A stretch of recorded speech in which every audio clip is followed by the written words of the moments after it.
vamos falar agora sobre a agroecologia nas eleições municipais. O nosso convidado é o Paulo Petersen, coordenador executivo da ASPTA, Agricultura Familiar e Agroecologia, integrante do Núcleo Executivo da Articulação Nacional de Agroecologia e ex-presidente da Associação Brasileira de Agroecologia. Tudo bem, Petersen? Bom dia. Bom dia, Marilu. Um prazer estar aqui com você. Igualmente. Bom, houve aí um trabalho intenso, né, atrás dos candidatos às câmaras municipais e às prefeituras para a assinatura aí dessa carta compromisso lançada pela Articulação Nacional de Agroecologia, com propostas, né, para fortalecer políticas públicas voltadas também à agricultura familiar e à agroecologia nos municípios, né? Foram 36 propostas organizadas em 13 campos temáticos. A gente viu aqui no site que 1.238 candidaturas se comprometeram com a agroecologia, sendo 261 candidatos a prefeito e 977 a vereador. Agora, vocês já têm um balanço aí de quantos desses que se comprometeram, se elegeram? E fala um pouquinho das propostas, Paulo. Assim, a gente está concluindo o balanço. A nossa primeira estimativa, assim, que em torno dos 10% das candidaturas, desses 1.238 pessoas que se candidataram, foram eleitos, né, entre vereadores. Então, a gente está fazendo um balanço mais fino, sabendo quantos da prefeituras e quanto da vereança, e vários deles ainda estão concorrendo, né, no segundo turno, nas cidades maiores. A gente tem várias candidaturas que ainda estão na labuta aí, né? Mas, assim, as propostas, acho que é interessante de entender de onde vêm essas propostas. Acho que essa que é a grande diferença desse processo, porque quando nós começamos, nós chamamos assim, uma campanha, né, chamada Agroecologia nas Eleições. E a ideia foi exatamente de partir da constatação de que muito já vem sendo feito pelo Brasil afora. Mas é um muito, muito pouco visível. Né? E, ao mesmo tempo, o que a gente vem acompanhando nas campanhas eleitorais, nos debates públicos nessa época de eleições, é que esse tipo de assunto praticamente não entra na agenda pública, né? Em que pese o fato de ser um assunto central, super importante. É como se as prefeituras não tivessem muito a ver com o assunto da alimentação, né, do meio ambiente. Na verdade, a questão alimentar está no centro de várias questões, sobretudo no momento de crise social como nós vivemos, aprofundamento da crise social. O tema da alimentação ele toca em vários assuntos e não faz parte da agenda, né? Então a gente falou, olha, primeiro, muitas prefeituras e câmaras de vereadores fazem muitas coisas, a gente não sabe, então vamos procurar saber. Então o primeiro passo nosso foi um grande mutirão, né, que a gente chamou de pesquisa-ação, de levantamento, né, do que tem. A gente fez uma coisa muito rápida, assim, mas assim, foram 2 meses no mutirão nacional e levantamos 730 iniciativas de políticas públicas, programas. E essas proposições... Tem um mapa online, né? Municípios agroecológicos. Tem um mapa que está disponível na nossa página. Esse mapa também está sendo cada vez mais refinado. Já existem assim as primeiras... Essas 730 estão visíveis, mas depois a gente fez um aprofundamento de algumas por estado, assim, para a gente entender melhor. Esse aprofundamento já existe, ele está subindo ao mapa. Então, para quem quiser conhecer, é um material bem importante, como subsídio para as futuras gestões. Porque aí é que está a nossa ideia. Nós não estamos fazendo campanha eleitoral, nós estamos promovendo debate público, né, sobre uma agenda que é super importante. Então, a campanha é um momento importante de dar visibilidade. Mas esse acúmulo nosso, ele vai para as próximas gestões. Então, depois de nós levantarmos essas 730, a gente organizou, e as proposições que nós colocamos nessa carta, elas são de coisas que já existem, nós não estamos inventando nada, né? Não vem da nossa cabeça, são coisas que existem, é possível, basta ter comprometimento político, né, de efetivá-las. Então, essas 36 proposições, a gente dividiu em vários campos, que são campos que, na verdade, revelam essa intersetorialidade, né? Tanto na área de alimentação, estrito senso, de apoio à agricultura familiar, de apoio a grupos econômicos, políticas de combate à violência contra as mulheres. Ou seja, é um leque de proposições que tem a ver com sistemas alimentares, entre a produção, a distribuição e o consumo de alimentos. Na área de comunicação, na área de cultura, ou seja, tem proposições em vários campos.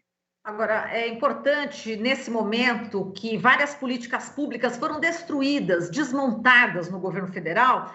Então, dessa forma, os municípios podem fazer muita coisa, não é, Peterson? Pelo que eu andei vendo de propostas, é possível mobilizar esses municípios, os prefeitos, os vereadores, e aí essa campanha, como você destacou, não é essa questão partidária, é de política pública, e envolve a sociedade também, não é? Então, eu queria que você falasse também dessa possibilidade no território, ali no município, se fazer algo por isso. Essa questão que você levanta é central nesse nosso debate, porque os sistemas alimentares, a gente chama sistema alimentar, desde a produção, o processamento dos alimentos, a distribuição e o consumo. Esses sistemas, eles se organizam, na verdade, lá no município, lá no território, né? Se você tem políticas públicas federais, elas são muito importantes, mas elas são importantes para quê? Exatamente para fortalecer e reconhecer esses atores que estão lá no território, são eles e elas, né, que organizam e junto com os poderes públicos locais. Então, as prefeituras, elas têm um papel essencial, né? Agora, evidentemente que o desmonte das políticas e da forma como o nosso pacto federativo é organizado, o governo federal ele detém boa parte dos recursos disponíveis, né, para tocar. Então, muitas vezes, as prefeituras elas não dispõem de recursos financeiros, mas elas dispõem de outro tipo de recurso, né, e podem fazer muita coisa. Então por exemplo, para dar um exemplo, o Programa Nacional de Alimentação Escolar, isso é um recurso federal que é executado via prefeituras. E se o Programa Nacional de Alimentação Escolar não repassa ou coloca bloqueios, dificuldades, né, para a execução dos 30% da compra direta da agricultura familiar, porque isso é lei hoje no Brasil, as próprias prefeituras elas podem ter dificuldade de executar, mas cabe às prefeituras, uma vez que existe uma lei, de executar no mínimo 30%. Nós não estamos falando que é até 30%. Então, tem prefeituras no Brasil que executam praticamente tudo do orçamento. Então, isso depende muito dos arranjos que são feitos entre a sociedade civil, as organizações dos agricultores, a comunidade escolar e as prefeituras. Então, esse é um exemplo. Mas, assim, você tem várias outras possibilidades que dependem exatamente de abertura, e por isso que a gente enfatiza muito na nossa carta que não basta a prefeitura querer fazer e executar o orçamento, é preciso chamar a sociedade, né? Aí está a novidade, né? E uma prática de construção de democracia participativa que não é só nesse campo, e que é fundamental, a participação ela se dá lá no município, né? Então, resgatar a ideia dos orçamentos participativos, dos conselhos, né? Isso é essencial para que essas políticas elas sejam não só elaboradas, mas monitoradas junto com a sociedade civil. Esse é um elemento chave das nossas proposições. Perfeito. Bom, não dá para a gente esperar até 2022, né? Que a mudança de presidente, se possível, para tentar modificar e por isso essa atuação dentro dos municípios, como você tem bem destacado. Agora, eu queria que você falasse também a respeito dessa política econômica, né? Que a gente desenvolve aqui no Brasil com essa política do agronegócio, de isenção a agrotóxicos, a fertilizantes. E, em contrapartida, não tem o incentivo para a agricultura familiar, para a agroecologia. Esse modelo, como quebrar esse modelo, enfim, a partir do município e da sociedade se mobilizando, é um bom início? Como é que você vê isso, Peppers? É fundamental, acho que não existe só, evidentemente, a gente sabe que hoje o Estado brasileiro ele está muito controlado por forças ligadas ao agronegócio. A própria Congresso Nacional, quase 50% da bancada é da bancada ruralista, né? mas não é só no Congresso Nacional, o próprio governo federal e também o judiciário é muito influenciado, né? E isso tem, por um lado, é a representação formal, mas, por outro lado, existe uma narrativa que é passada para a sociedade, né?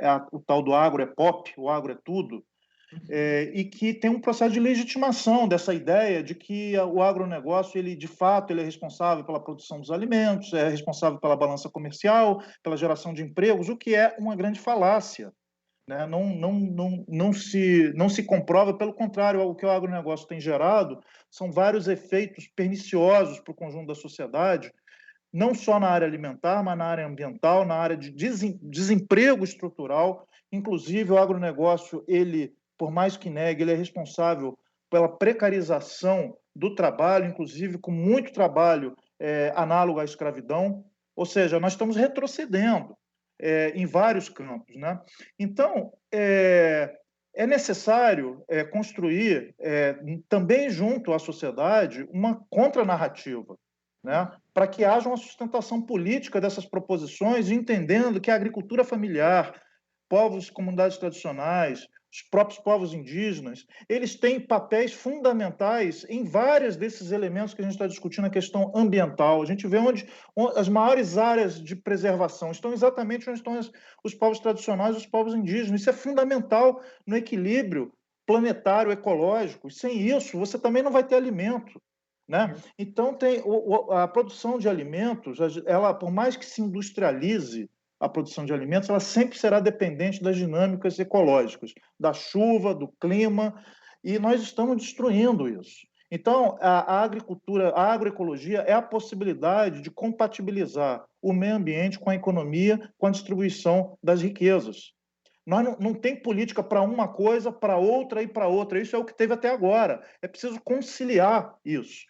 E essa conciliação, ela está na agricultura familiar camponesa, nos povos tradicionais, com base na agroecologia.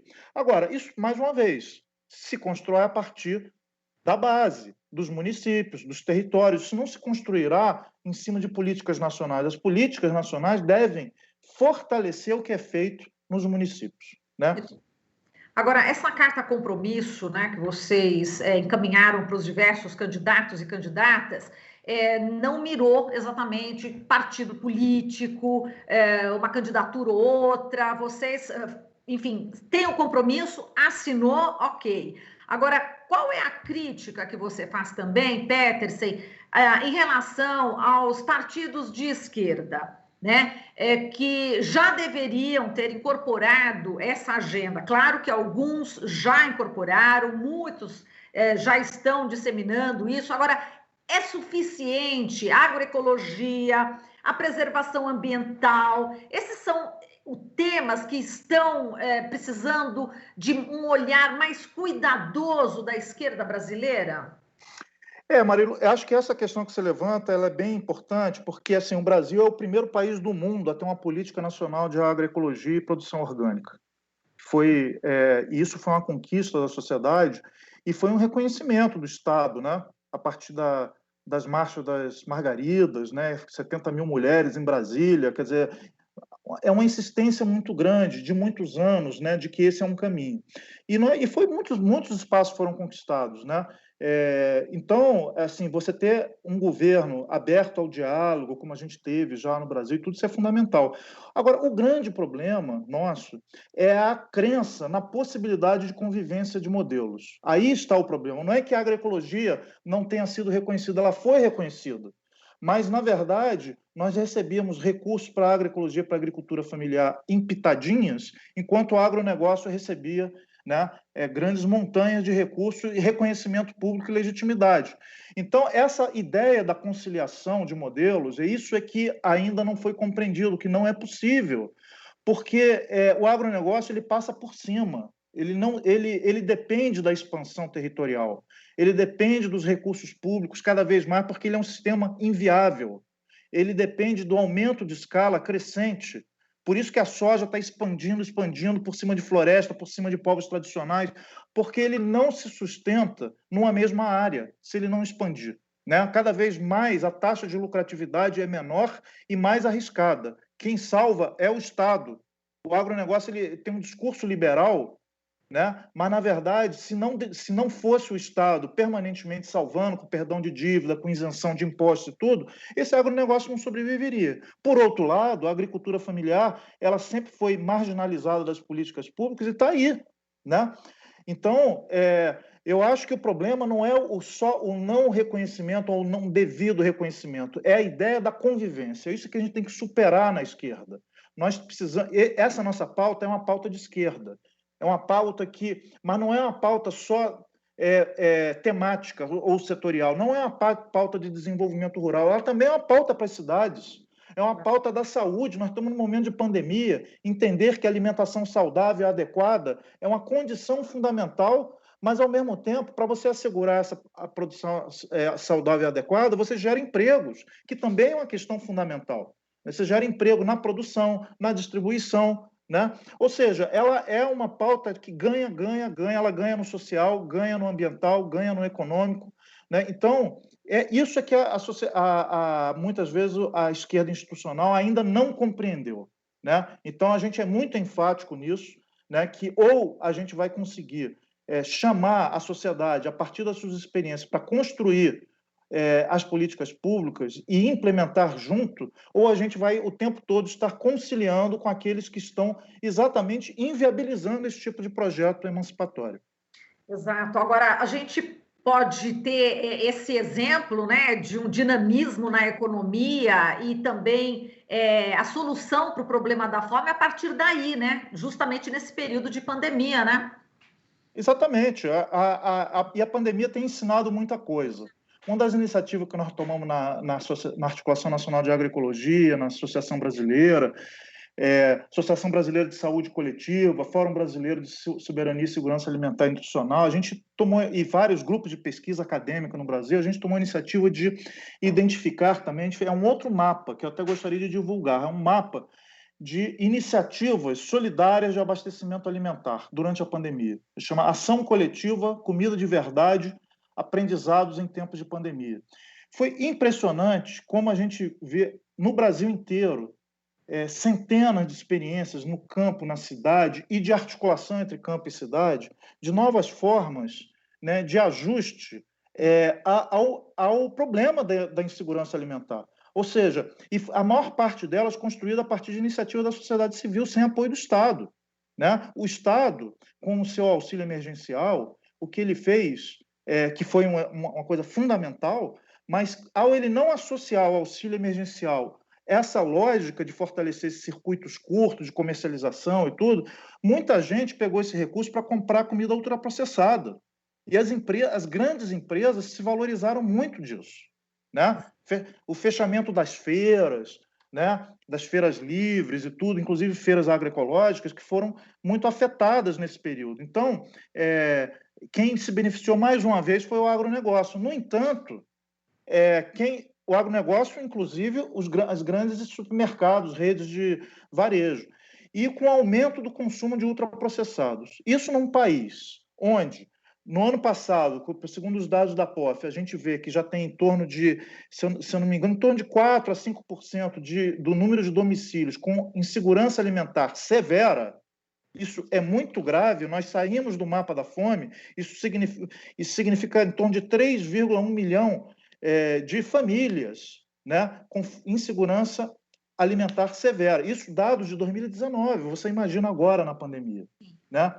E essas pessoas recebendo esses auxílio emergencial e se alimentando de ultraprocessado, que é um alimento que gera mais problema de saúde, né? Ou seja, vai gerando um ciclo vicioso, né, de empobrecimento, porque esse alimento ele não gera emprego na cadeia de produção, ele gera mais doença e concentra a riqueza. Quer dizer, então, o auxílio emergencial, a renda básica de cidadania, tudo isso são condições importantes, mas precisa ser associado com questões estruturais na economia, né? E no meio ambiente, né? E na distribuição de renda. Ou seja, a agroecologia ela entra exatamente aí, né? Não é só uma questão de transferência de renda, mas você está transferindo renda para reforçar economias que são distributivas e são regenerativas do ponto de vista ecológico. Esse aqui é o nosso ponto de vista. Perfeito. Petersen, o Jornal Brasil Atual já tem a tradição, inclusive, de dar visibilidade a essas experiências, mas aqui te faço o convite para também sugerir, né, outras pautas em relação a esses projetos existentes no Brasil. Vamos estreitar aí as relações, tá bom, Petersen? Eu te Certamente. agradeço, viu? Eu te convido, Marilu, na próxima semana, dia 26, inclusive, nós vamos realizar um seminário público desse projeto Ação Coletiva Comida de Verdade, às 5 horas da tarde. Eu vou divulgar depois para vocês e ajudaria, se vocês pudessem divulgar também, ajudaria muito, porque vai ser uma apresentação exatamente desses resultados desse levantamento que nós fizemos. Perfeito. A gente volta a se falar, então, com certeza. Um abraço, Petersen. Abraço. Até mais. A gente falou aqui que o Paulo Petersen, ele é coordenador executivo da ASPTA, Agricultura Familiar e Agroecologia, integrante do Núcleo Executivo da Articulação Nacional de Agroecologia e ex-presidente da Associação Brasileira de Agroecologia. Aqui você ouve as notícias que os outros não dão. Jornal Brasil Atual.